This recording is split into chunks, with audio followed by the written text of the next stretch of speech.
Pasca dihebohkan dengan ditetapkannya 12 tersangka, dugaan korupsi proyek bencana alam, sumber dana BTT atau biaya tidak terduga 2022, dua orang diantaranya pejabat ASN, di Badan Penanggulangan Bencana Daerah atau BPBD, yang saat ini sudah duduk di kursi pesakitan sebagai terdakwa, di Pengadilan Negeri atau PN Tipikor Bengkulu. Menyusul ditetapkannya 3 pejabat ASN, atau aparatur sipil negara, dugaan korupsi biaya belanja operasional Satuan, atau Sekretariat DPRD 2021, yang juga sekarang sudah menjadi terdakwa.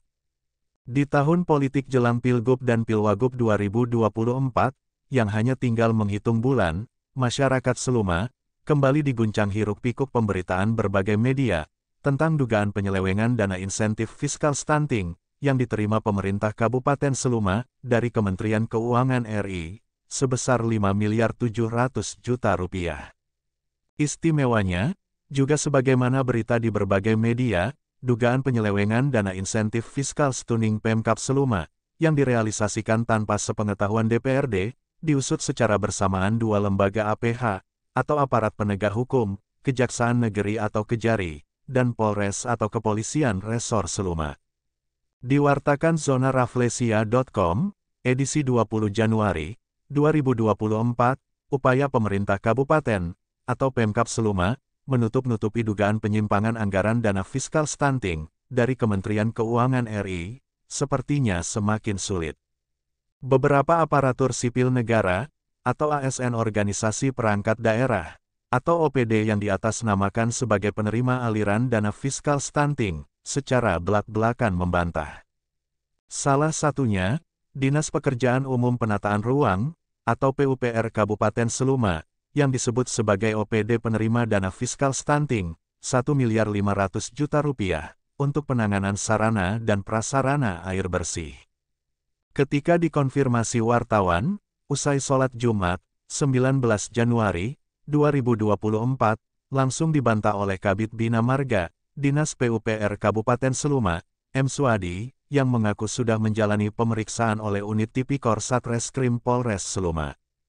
Terang-terang saya bantah, karena anggaran penanganan sarana dan prasarana air bersih, memang sudah tersedia di APBD, atau Anggaran Pendapatan dan Belanja Daerah, 2023, kata M. Suadi, sebagaimana dikutip zonaraflesia.com.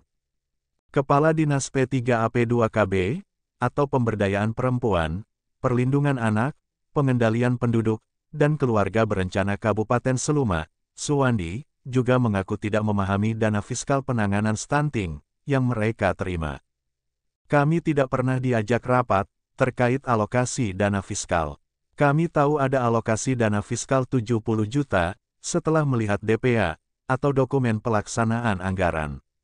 Dana tersebut sudah kami realisasikan untuk kegiatan sosialisasi, ujar Suwandi. Juga mengaku sudah diminta klarifikasi oleh Kejari Seluma, Rabu, 17 Januari 2024, seperti dikutip tribunbengkulu.com.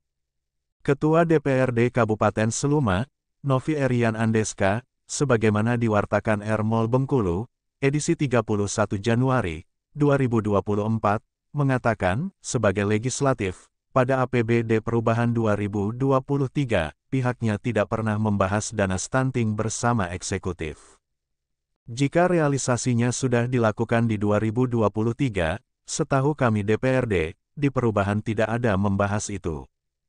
Kalau di APBD murni 2024, yang sudah disahkan dan ketok palu, pada 11 November 2023, memang ada pembahasan dana stunting bersama eksekutif, yakni Tim Anggaran Pemerintah Daerah, atau TAPD, kata Ketua DPRD, Rabu, 31 Januari 2024.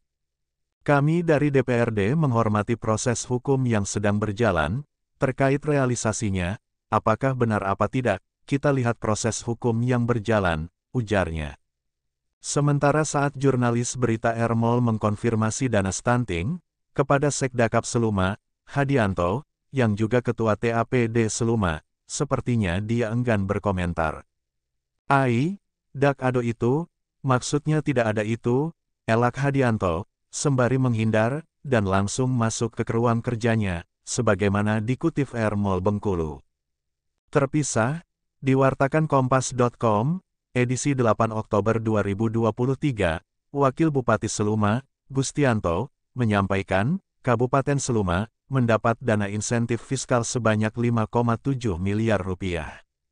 Alhamdulillah, Seluma mendapat penghargaan dan insentif fiskal atas pencapaian dalam percepatan penurunan stunting, ujar pria yang juga Ketua Tim Percepatan Penurunan Stunting, atau TPPS Kabupaten Seluma, melalui keterangan persnya, Minggu, 8 Oktober 2023.